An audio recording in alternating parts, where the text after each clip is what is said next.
तथा एक नई पैसेंजर रेल सेवाओं का शुभारंभ आज माननीय प्रधानमंत्री जी के अमृत करों से हरी झंडी दिखाकर किया जाएगा। इस ऐतिहासिक अवसर पर पधारे हुए सम्मानित अतिथियों का भी हम हार्दिक स्वागत और अभिनंदन करते हैं। हम स्वागत करते हैं माननीय राज्यपाल पश्चिम बंगाल डॉक्टर सीवी आनंद बोस जी का, केंद्रीय मंत्री पत्तन, पौध परिवहन और जलमार्ग मंत्रालय श्री सर्बानंद सोनोवाल जी का, केंद्रीय राज्य मंत्री पत्तन, पौध परिवहन और जलमार्ग मंत्रालय श्री शांतनु ठाकुर जी, केंद्रीय राज्य मंत्री शिक्षा और पूर्वोत्तर क्षेत्र विकास डॉक्टर सुकांत मजूमदार जी, श्री शुभेंदु अधिकारी जी, माननीय विधायक व नेता विपक्ष पश्चिम बंगाल विधानसभा, और माननीय सांसद श्री शमिक भट्टाचार्य जी, श्री सौमित्र खां जी।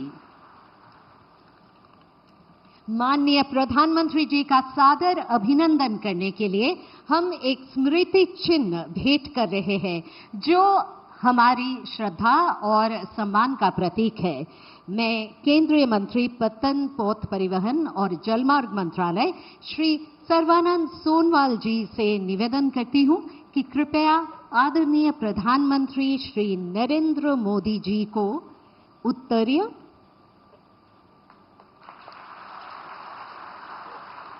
और स्मृति चिन्ह भेंट करें।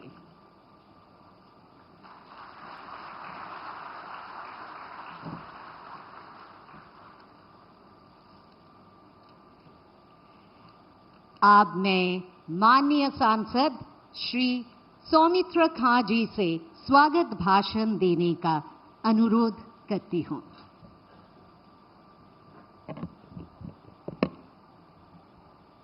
প্রণাম। আজ আমাদের মঞ্চে উপস্থিত আছেন যশস্বী প্রধানমন্ত্রী আমাদের নরেন্দ্র মোদীজি, যার নেতৃত্বে বিকশিত ভারত আমরা এগিয়ে চলেছি। আজ এই সিঙ্গুরে ওনার সাথে উপস্থিত আছেন মাননীয় মন্ত্রী সর্বানন্দ সোনোয়ালজি, উপস্থিত আছেন সমস্ত নেতৃত্ববর্গ। আজ আমার কাছে এক ঐতিহাসিক দিন, কারণ যে মা সর্দার জন্মস্থান জয়রামবাটি, সেই জয়রামবাটিতে আজকে আমাদের ট্রেন আসছে। যে রামকৃষ্ণ ঠাকুরের জন্মস্থান কামারপুকুর, সেই কামারপুকুরের ট্রেন আসবে। আজকে এক সূত্রে গাঁথা হয়ে গেছে। আমরা এক নরেনকে দেখতাম, যে নরেন স্বামীজি নরেন্দ্রনাথ দত্ত, যিনি একদিন মাকে বলেছিলেন যে মা আপনি বিষ্ণুপুরে আসছেন, বিষ্ণুপুর থেকে গরুর গাড়িতে করে উনি জয়রামবাটি যেতেন, কিন্তু সেই সময় সেই ট্রেন যাত্রা ছিল না। কিন্তু স্বামীজি একদিন বলেছিলেন যে একদিন নিশ্চিতভাবে একদিন ট্রেন চলবে। আজকে সে ঐতিহাসিক দিন যে জয়রামবাটিতে আজ সেই নরেন্দ্র মোদীজির হাত ধরে আমাদের জয়রামবাটিতে ট্রেন আসছে। আজকে আমাদের বেলুড় মঠ, দক্ষিণেশ্বর, শ্রীরামপুর, দক্ষিণেশ্বর, কামারপুকুর, জয়রামবাটি এক করে দিয়েছেন। তাই আমি রেলওয়ে প্রধানমন্ত্রীজিকে ধন্যবাদ জানাবো, রেলওয়ে মন্ত্রীজিকে ধন্যবাদ জানাবো। আবার বলি স্যার, আপনাকে শতকোটি প্রণাম। আপনি যেভাবে আজকে নতুন দিশা দেখালেন একসাথে এগিয়ে নিয়ে যাওয়ার বিকশিত ভারত, সেই বিকশিত ভারতের বিকশিত পশ্চিমবঙ্গ আমরা গড়তে চলেছি। আপনার হাত ধরে সকলকে প্রণাম, নমস্কার, ধন্যবাদ।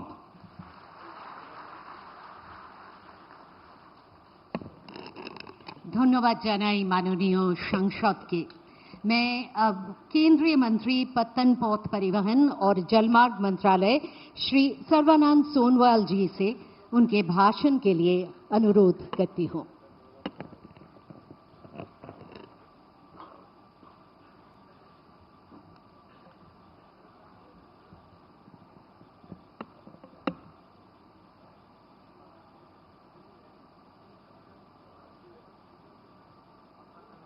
नमस्कार।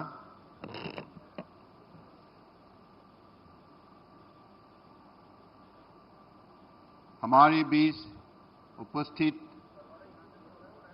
देश के आदर्शवादी नेता, विश्व के सबसे लोकप्रिय नेता प्रधानमंत्री नरेंद्र मोदी जी, माननीय राज्यपाल डॉक्टर सीबी आनंद बोस जी, माननीय केंद्रीय मंत्रिमंडल में मेरी साथी माननीय मंत्री शांतनु ठाकुर जी, सुकांत मजुमदार जी, नेता प्रतिपक्ष पश्चिम बंगाल विधानसभा माननीय श्री शुभेंदु अधिकारी जी, पश्चिम बंगाल के सांसदगण माननीय श्री श्रमिक भट्टाचार्य जी, श्रीमती रचना बनर्जी जी और श्री सौमित्र खां जी, सभी साथी जनप्रतिनिधि अधिकारीगण और उपस्थित सभी सम्मानित नागरिक, शुभ বিকাল। आज এখানে এই সিঙ্গুরি পশ্চিমবঙ্গের পুণ্যভূমিতে উপস্থিত হয়ে আমি গৌরবান্বিত বোধ করছি। আজ আমার কাছে অত্যন্ত আনন্দের এবং সৌভাগ্যের দিন যে আমাদের পরাক্রমী প্রধানমন্ত্রীর সান্নিধ্য এই বিশেষ অনুষ্ঠানে উপস্থিত থাকতে পারলাম। এই বঙ্গভূমি বহু ঋষিমণি, সাধক সাধু, মহাত্মা, কবি, লেখক, বিপ্লবী এবং অসংখ্য সমাজ সংস্কারকের জন্মভূমি এবং তাদের আশীর্বাদ প্রাপ্ত এক পবিত্র স্থান। আজ সত্যি আমি ধন্য হলাম। पश्चिम बंगाल लंबे समय से भारत के समुद्री व्यापार और सांस्कृतिक पहचान का महत्वपूर्ण प्रवेश द्वार रहा है।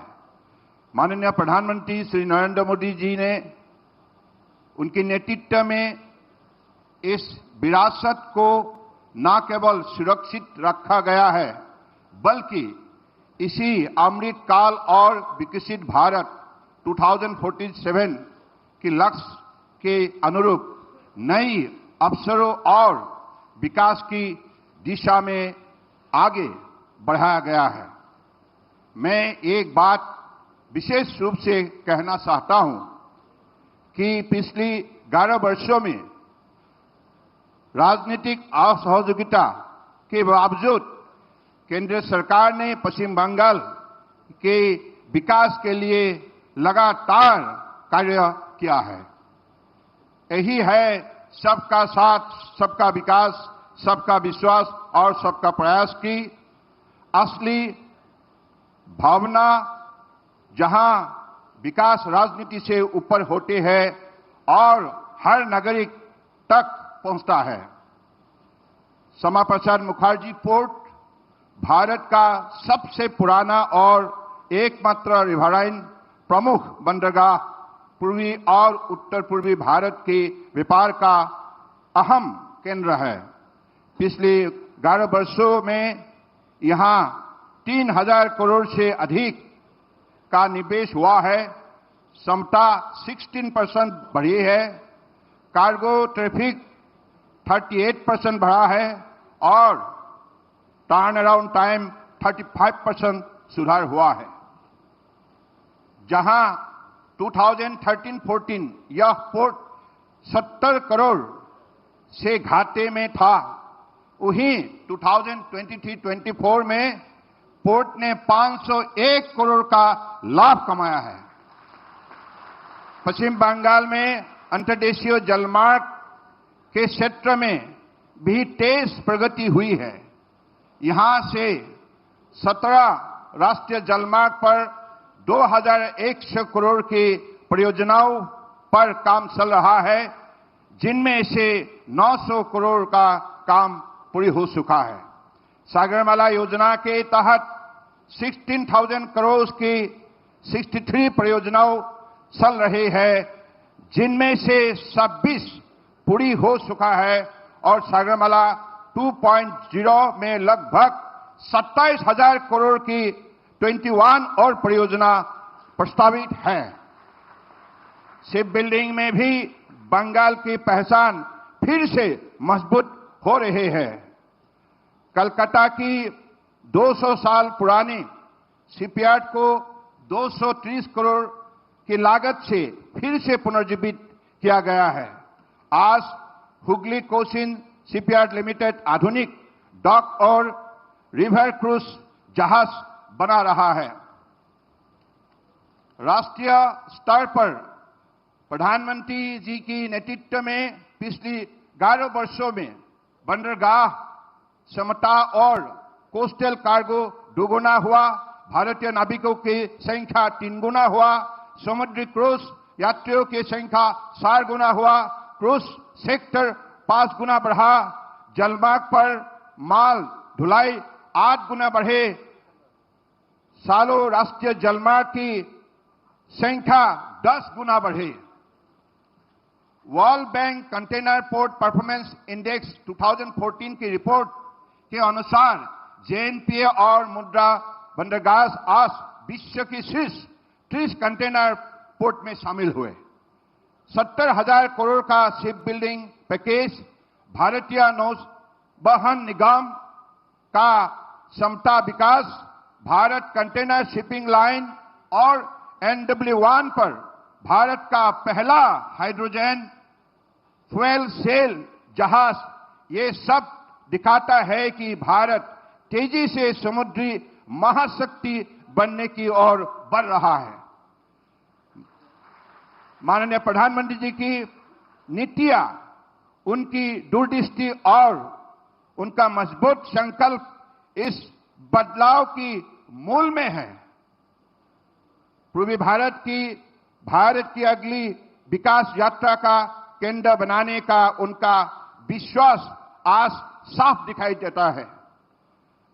आज सिंगूर में बालाग्राह extended port gate system, electronic railway line और 4 न्यू ट्रेन्स, इनके परियोजनाओं और शुरुआत की उद्घाटन हो रहा है। ये सब पश्चिम बंगाल की विकास के लिए केंद्र सरकार की संकल्प का प्रमाण है। मैं यहां एक उल्लेख करना चाहता हूं कि प्रधानमंत्री माननीय श्री नरेंद्र मोदी जी की दूरदृष्टि सोच के कारण ही आज हमारा देश भर में श्रद्धेय बंकिम चंद्र चट्टोपाध्याय द्वारा रचित राष्ट्रीय गीत वंदे मातरम की 150 वर्ष पूर्ण होने का उत्सव सारा देश में मना रहा है, जबकि कांग्रेस ने इसी गीत को मान्यता देने में इनकार किया था। मित्रों, सोचिए, अगर यहां डबल इंजन की सरकार हो, जहां राज्य और केंद्र एक साथ काम करे, तो विकास की रफ्तार कितनी तेज हो सकती है। वो दिन दूर नहीं है। एकता कथा निश्चित जे प्रधानमंत्री आशीर्वादे ও সহযোগিতায় পশ্চিমবঙ্গ আবার তার পুরনো गौरव फिरे पावे।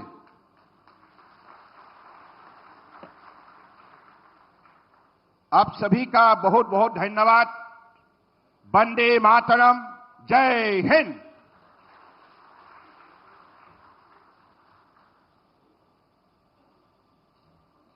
माननीय मंत्री जी से बहुत धन्यवाद।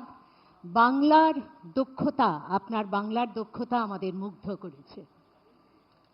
और अब मैं माननीय प्रधानमंत्री जी से विनम्र अनुरोध करती हूं, वे विस्तारित पोर्ट गेट सिस्टम का शिलान्यास, इलेक्ट्रिक कैटामरन परिसेवा के उद्घाटन तथा मोइनापुर बड़ो गोपीनाथपुर जयरामबाटी रेलवे खंड को शुभारंभ के लिए बटन दबाकर डिजिटल प्लाक का अनावरण करने की कृपा करें।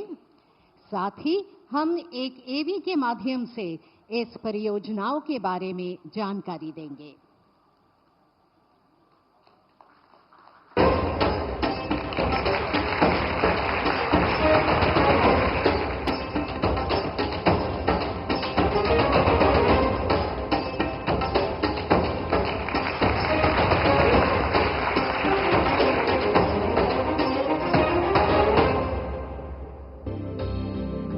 गंगा की पावन धारा, सामर्थ्य और साधना की भूमि पश्चिम बंगाल। ये धरती है रामकृष्ण परमहंस, बंकिम चंद्र चट्टोपाध्याय, गुरुदेव रविंद्रनाथ टैगोर, स्वामी विवेकानंद और नेताजी सुभाष चंद्र बोस जैसे कई महान विभूतियों की।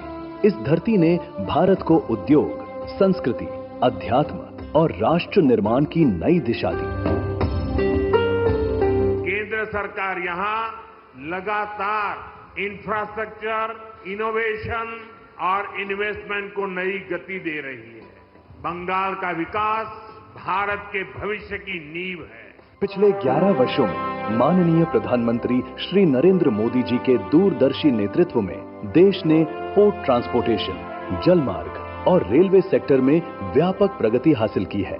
राष्ट्रीय स्तर पर शिपिंग क्षेत्र के विभिन्न इनिशिएटिव्स से भारत के राष्ट्रीय जलमार्गों पर कार्गो हैंडलिंग 8 गुना, पोर्ट क्षमता 2 गुनी, घोषित राष्ट्रीय जलमार्ग 22 गुना और सीफेरर्स की तैनाती लगभग 3 गुना हुई एवं 11 नए अधिनियम भी लागू हुए हैं। हाल ही में कैबिनेट ने 70,000 करोड़ रुपए की शिप बिल्डिंग पैकेज को अपनी स्वीकृति देते हुए इस क्षेत्र में एक बड़ा और निर्णायक कदम उठाया है। इसी कड़ी में पश्चिम बंगाल में लगभग 4,000 करोड़ रुपए के निवेश से जल मार्गों और बंदरगाहों के विकास से जुड़ी परियोजनाएं लागू की गई हैं, जिसमें कलकत्ता व हल्दिया डॉक के पीपीपी के प्रोजेक्ट्स शामिल हैं और हाल ही में 1,040 करोड़ रुपए के 2 नए पीपीपी प्रोजेक्ट्स भी शुरू किए गए हैं। इन सभी पोर्ट विकास को लेकर प्रधानमंत्री जी के विजन का विशेष लाभ पश्चिम बंगाल के लोगों को भी मिला है। रेल सेक्टर में भारत ने ऐतिहासिक रफ्तार पकड़ी है। करीब 9 किलोमीटर प्रतिदिन की औसत गति से 34,500 किलोमीटर की नई लाइनों के निर्माण, 99.2% ट्रैक विद्युतीकरण, अमृत भारत स्टेशन योजना के तहत 1300 से अधिक रेलवे स्टेशनों का पुनर्विकास, जिसमें बंगाल के 101 रेलवे स्टेशन शामिल हैं। बीते दशक में पश्चिम बंगाल का औसत वार्षिक रेल बजट 3 गुना हुआ है। देश भर में 164 वंदे भारत एक्सप्रेस ट्रेनें संचालित हैं, जिनमें से 18 सेवाएं पश्चिम बंगाल में हैं। पश्चिम बंगाल की ऐतिहासिक भूमि पर आज प्रधानमंत्री श्री नरेंद्र मोदी जी के नेतृत्व में विकास के इसी क्रम को नई परियोजनाओं द्वारा और अधिक विस्तार एवं गति प्रदान की जा रही है। इनमें से एक परियोजना है कोलकाता शहर से 83 किलोमीटर की दूरी पर हुगली नदी पर विकसित हो रहा बालागढ़ का विस्तारित पोर्ट गेट सिस्टम, जो कोलकाता स्थित श्यामा प्रसाद मुखर्जी पोर्ट अथॉरिटी की क्षमता का विस्तार करेगा। अंतर्देशीय जलमार्ग टर्मिनल, रोड ओवरब्रिज और स्टेट हाईवे कनेक्टिविटी इस परियोजना के महत्वपूर्ण हिस्से हैं। इस परियोजना से स्थानीय स्तर पर रोजगार के नए अवसर सृजित होंगे और पूरे क्षेत्र के आर्थिक विकास को गति मिलेगी। इसी क्रम में इलेक्ट्रिक कैटामरान का शुभारंभ किया जा रहा है। विशेष एल्यूमीनियम से निर्मित कैटामरान में 50 यात्री तक आराम से बैठकर एयर कंडीशन्ड केबिन में यात्रा कर सकेंगे। कैटामरान के चलने से सड़क पर ट्रैफिक का दबाव हल्का होगा। रेलवे की जयराम बाटी और मैनापुर के बीच नई रेल लाइन परियोजना के उद्घाटन से बांकुरा और आसपास के क्षेत्रों और प्रमुख तीर्थ स्थलों को बेहतर रेल कनेक्टिविटी मिलेगी। इसके अतिरिक्त जयराम बाटी और मैनापुर के बीच नई पैसेंजर ट्रेन सेवा, साथ ही 3 अमृत भारत एक्सप्रेस ट्रेनों का प्रधानमंत्री जी द्वारा हरी झंडी दिखाकर शुभारंभ किया जा रहा है, जो पश्चिम बंगाल के लोगों के लिए अत्यंत हर्ष का क्षण है। ये परियोजनाएं पश्चिम बंगाल की क्षमता, परिश्रम और प्रतिभा को राष्ट्रीय विकास से जोड़ने का संकल्प है। ये है विकसित भारत और समृद्ध पश्चिम बंगाल की ओर एक बड़ा कदम।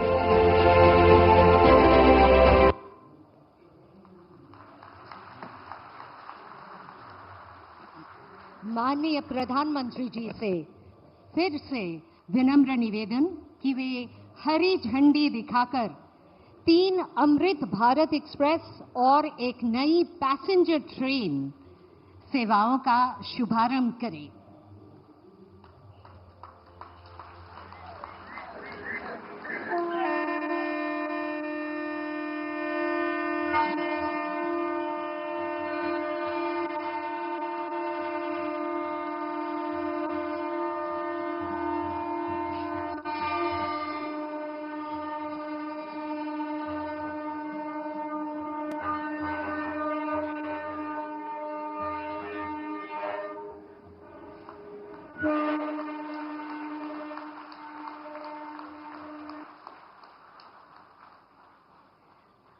अब मैं हमारे परम आदरणीय प्रधानमंत्री श्री नरेंद्र मोदी जी को अत्यंत सम्मान के साथ इस गौरवशाली सभा को संबोधित करने के लिए विनम्र निवेदन करती हूं।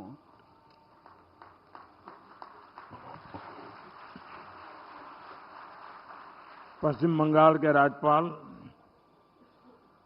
सीवी आनंद बोस जी, केंद्रीय मंत्रिमंडल के मेरे सहयोगी सर्बानंद सोनोवाल जी, सुकांता मजुमदार जी, शांतनु ठाकुर जी,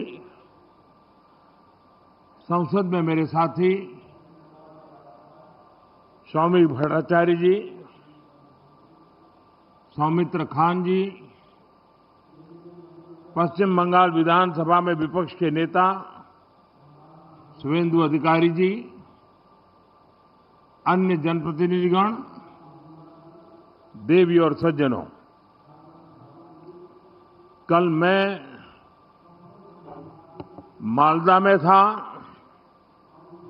और आज यहां हुगली में आप सभी के बीच आने का सौभाग्य मिला है। विकसित भारत के लिए पूर्वी भारत का विकास,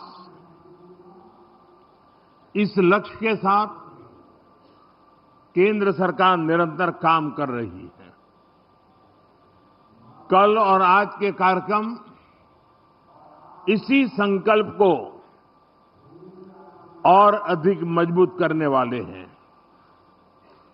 इस दौरान मुझे पश्चिम बंगाल से जुड़े विकास के सैकड़ों करोड़ रुपए के प्रोजेक्ट का शिलान्यास और लोकार्पण करने का अवसर मिला है।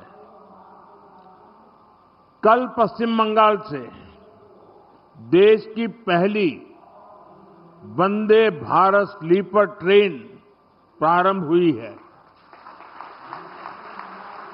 बंगाल को करीब आधा दर्जन नई अमृत भारत एक्सप्रेस ट्रेनें भी मिली है। आज 3 और अमृत भारत एक्सप्रेस ट्रेनें शुरू हुई हैं। इनमें से एक ट्रेन तो मेरे संसदीय क्षेत्र काशी बनारस की बंगाल से कनेक्टिविटी को और मजबूत करेगी। इसके अलावा दिल्ली और तमिलनाडु के लिए भी अमृत भारत एक्सप्रेस ट्रेन शुरू हुई है। यानी पश्चिम बंगाल की रेल कनेक्टिविटी के लिए बीते 24 घंटे अभूतपूर्व रहे हैं। शायद गत 100 साल में 24 घंटे में इतना काम नहीं हुआ होगा। साथियों, बंगाल में वाटरवेज के लिए अनेक संभावनाएं हैं। केंद्र सरकार इस पर भी काम कर रही है। या पोर्ट लेड डेवलपमेंट के लिए जरूरी इंफ्रास्ट्रक्चर बनाने में भी मदद दी जा रही है। थोड़ी देर पहले पोर्ट और नदी जलमार्ग से जुड़े प्रोजेक्ट का शिलान्यास और उद्घाटन हुआ है। ये पश्चिम बंगाल के विकास, भारत के विकास के लिए बहुत महत्वपूर्ण है। ये वो पिलर है जिनके ऊपर पश्चिम बंगाल को मैन्युफैक्चरिंग, ट्रेड और लॉजिस्टिक का एक बड़ा हब बनाया जा सकता है। मैं आप सभी को इन प्रोजेक्ट्स के लिए बहुत बहुत बधाई देता हूं। साथियों, जितना हम पोर्ट और उससे जुड़े इकोसिस्टम पर बल देंगे, उतना ही अधिक रोजगार यहां पैदा होगा। केंद्र सरकार द्वारा बीते 11 वर्षों में श्यामा प्रसाद मुखर्जी पोर्ट की कैपेसिटी एक्सपेंशन पर बहुत बड़ा निवेश किया गया है। इस पोर्ट की कनेक्टिविटी को बेहतर बनाने के लिए सागरमाला स्कीम के तहत भी सड़कें बनाई गई हैं। इसका परिणाम आज हम सब देख सकते हैं। बीते वर्ष कोलकाता पोर्ट ने कार्गो हैंडलिंग के नए रिकॉर्ड बनाए हैं। साथियों, बालागढ़ में बनने वाला extended port gate system Hooghly और आसपास के इलाकों के लिए नए अवसरों का द्वार खोलेगा। इससे कोलकाता शहर में ट्रैफिक और लॉजिस्टिक का दबाव कम होगा। गंगा जी पर जो जलमार्ग बना है उसके जरिए कार्गो मूवमेंट और बढ़ेगा। ये पूरा इंफ्रास्ट्रक्चर हुगली को वेयरहाउसिंग और ट्रेडिंग हब बनाने में मदद करेगा। इससे यहां सैकड़ों करोड़ रुपए का नया निवेश होगा। हजारों युवाओं को रोजगार मिलेगा। छोटे व्यापारियों और ट्रांसपोर्ट से जुड़े लोगों को लाभ होगा और किसानों और उत्पादकों को भी नए बाजार मिलेंगे। साथियों, आज भारत में हम मल्टी मॉडल कनेक्टिविटी और ग्रीन मोबिलिटी पर बहुत बल दे रहे हैं। सीमलेस ट्रांसपोर्टेशन संभव हो सके, इसके लिए पोर्ट, नदी जलमार्ग, हाईवे और एयरपोर्ट्स, इन सभी को आपस में कनेक्ट किया जा रहा है। इससे लॉजिस्टिक कॉस्ट और ट्रांसपोर्टेशन में लगने वाले टाइम दोनों में कमी आ रही है। साथियों, हमारी कोशिश ये भी है कि हमारे ट्रांसपोर्ट के माध्यम नेचर फ्रेंडली भी हो। हाइब्रिड इलेक्ट्रिक नाव से रिवर ट्रांसपोर्ट और ग्रीन मोबिलिटी दोनों को बल मिलेगा। इससे हुगली नदी पर आवाजाही आसान होगी, प्रदूषण की समस्या कम होगी और नदी आधारित टूरिज्म को भी बल मिलेगा। साथियों, भारत आज फिशरीज और सी फूड के प्रोडक्शन और एक्सपोर्ट में बहुत तेजी से आगे बढ़ रहा है। मेरा सपना है कि पश्चिम बंगाल इसमें देश को लीड करे। केंद्र सरकार नदी जलमार्ग को लेकर अपने विजन में बंगाल को प्रमुखता से सपोर्ट कर रही है। इसका फायदा यहां के किसानों के साथ साथ हमारे मछुआरे साथियों को भी मिलने वाला है। साथियों, केंद्र सरकार द्वारा शुरू किए जा रहे सारे प्रोजेक्ट्स पश्चिम बंगाल की विकास यात्रा को गति देंगे। एक बार फिर आप सभी को इन प्रोजेक्ट्स के लिए मैं बहुत बहुत शुभकामनाएं देता हूं। पड़ोस में ही हजारों लोग काफी समय से इंतजार कर रहे हैं। वहां भी मुझे बहुत कुछ कहना है और शायद लोग उसे सुनने के लिए ज्यादा उत्सुक है। जरा खुलकर बातें वहां करूंगा और इसलिए यहां मैं मेरी वाणी को विराम देता हूं और मैं अगली सभा के लिए आप सबकी इजाजत लेकर के निकल रहा हूं। बहुत बहुत धन्यवाद।